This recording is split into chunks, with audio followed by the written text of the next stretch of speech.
Samajwadi party के राज्यसभा सांसद रामजीलाल सुमन पर सोमवार को बुलंदशहर के गवाना टोल के पास जानलेवा हमला किया। जानकारी के अनुसार सुमन एक सपा डेलीगेशन के साथ गांव सुनहेरा में एक दलित परिवार से मिलने जा रहे थे जब यह हमला हुआ। हमला गवाना टोल से करीब 500 मीटर की दूरी पर किया गया। रामजीलाल सुमन ने आरोप लगाया कि हमला सुनियोजित तरीके से किया गया और पुलिस प्रशासन को उनके पूर्व निर्धारित कार्यक्रम की पूरी जानकारी थी। उन्होंने इसे अपनी हत्या की साजिश करार दिया।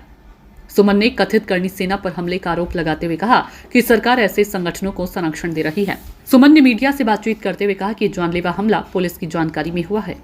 उत्तर प्रदेश में जंगल राज है और सरकार असामाजिक तत्वों को संरक्षण दे रही है।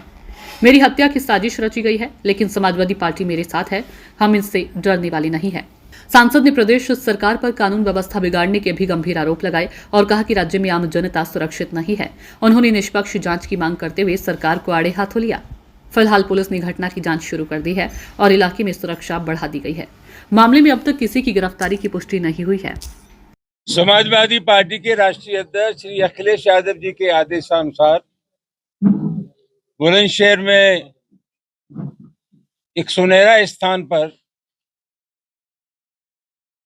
बहुत तेज गति से थार गाड़ी ने टक्कर मारी, जिसमें एक महिला की मृत्यु हुई और शेष लोग घायल हुए। ये पूरा दलित परिवार था और न सिर्फ ये अकेली घटना थी बुलंदशहर में। मुझे बताया गया था कि ताबड़तोड़ 6 घटनाएं लगातार इस तरह की बुलंदशहर में हुई हैं जहां दलितों की बारात नहीं चढ़ने दी गई, उन पर अत्याचार हुआ, उनको अपमानित किया गया।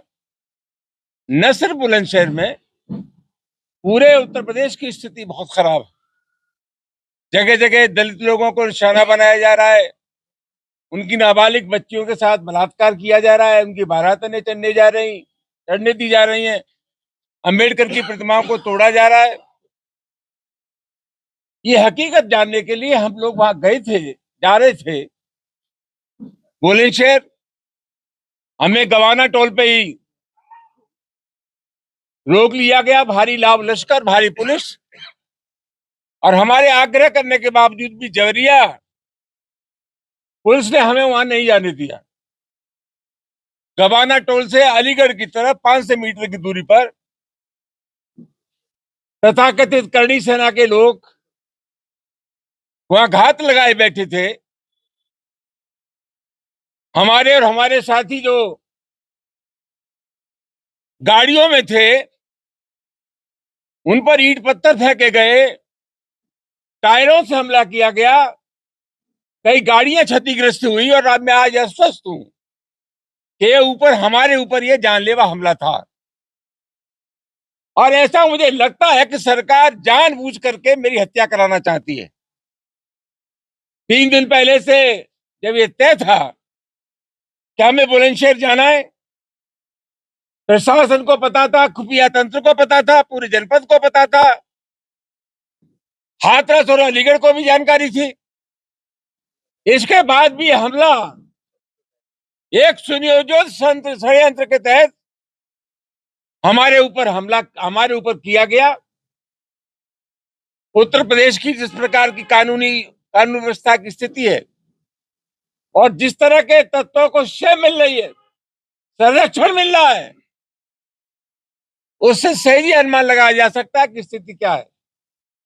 हम लोग जानते हैं कि 12 अप्रैल के बाद जब तलवार लहराई गई, असले लहराए गए और प्रशासन ने उनके खिलाफ कोई कार्रवाई नहीं हुई, तो अवांछनीय तत्वों के हौसले बुलंद हुए, एक वर्ग विशेष के हौसले बुलंद हुए।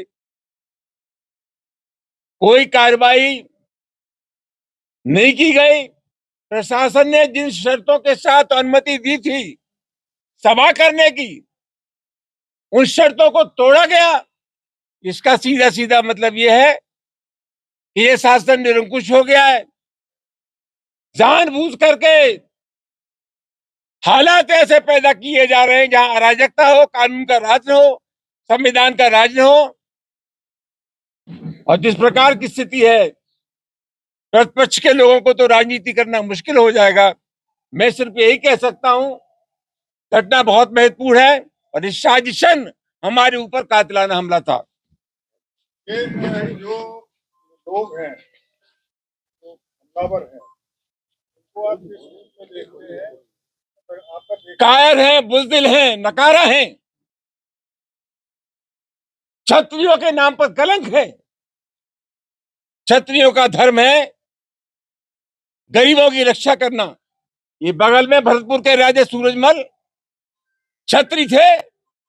राजा सूरजमल अंग्रेजों से लड़े, उन्होंने अंग्रेजों की गर्दन काटी, किसी की गरीब की गर्दन नहीं काटी।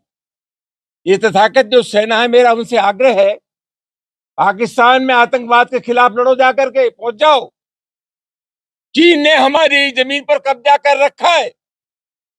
अरुणाचल प्रदेश को चीन अपने नक्शे में दिलाता है। अगर सही मानों में तुम करनी सेना हो और तुम्हारे अंदर वो जज्बा है, तो पाकिस्तान और चीन की सीमा पर जाओ, वहां अपने जोहर दिखाओ। यही तुम्हारा धर्म है, बंदा ये माना जाएगा। तुमसे बड़ा नकारा दुनिया में कोई नहीं। ये जो अत्याचार हो रहा है, आपका आरोप है कि सरकार में अत्याचार जो बढ़ा है, इसके पीछे क्या कारण मानते हैं? सरकार की मानसिकता। मैं 50 वर्षों से ज्यादा राजनीति में हूं। मैं दावे के साथ कह सकता हूं कि सरकार में बैठे लोगों का जो आचरण होता है, समाज की शक्तियों का संचालन उसी दृष्टि से होता है। बाबा के लोग अंधे हो गए और उसी की वजह से दलितों पर निरंतर अत्याचार हो रहा है। जो हमला हुआ, मैं तो कह रहा हूं ना, छावनी बना दिया गया था, हमें अंदर नहीं जाने दिया, हमें बुलंदशहर नहीं जाने दिया, सुरेरा जगह पर नहीं जाने दिया। वहां तो छावनी बनी हुई थी, उससे 500 मीटर पहले अलीगढ़ की तरफ। ये लोग हमला करते हैं, वहां पुलिस का एक कांस्टेबल भी नहीं था। सवाल क्या है? सवाल यह है कि 3 दिन से हमारा प्रोग्राम था, सबको जानकारी थी कि हम अलीगढ़ हम बुलंदशहर जा रहे हैं। खुफिया तंत्र था, जो वातावरण बना हुआ उसके बारे में जानकारी थी। किस प्रकार का तत्व सक्रिय है इसको प्रशासन जानता था। इसके बाद ये घटना का घटना हुई, इसका सीधा मतलब है कि साजिश में राज्य सरकार शामिल है। लगातार सवाल लगातार है, समाजवादी पार्टी जिस तरीके से हमले को लेकर चल रही है, आपके ऊपर लगातार हमले हो रहे हैं, लेकिन समाजवादी पार्टी का मौन समझ नहीं आता, क्या कारण है? नहीं, समाजवादी पार्टी का इससे ज्यादा क्या होगा? जब यह घटना हुई तो पार्टी के राष्ट्रीय महासचिव शिवपाल जी आए, प्रमुख राष्ट्रीय महासचिव अखिलेश जी आए,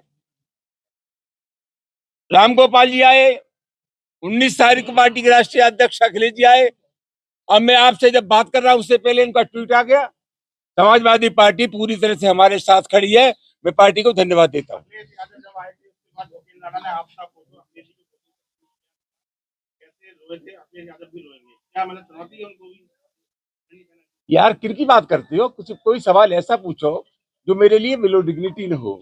कौन क्या कह रहा है, क्या नहीं कह रहा है, ऐसे तत्वों का मैं नोटिस नहीं लेता।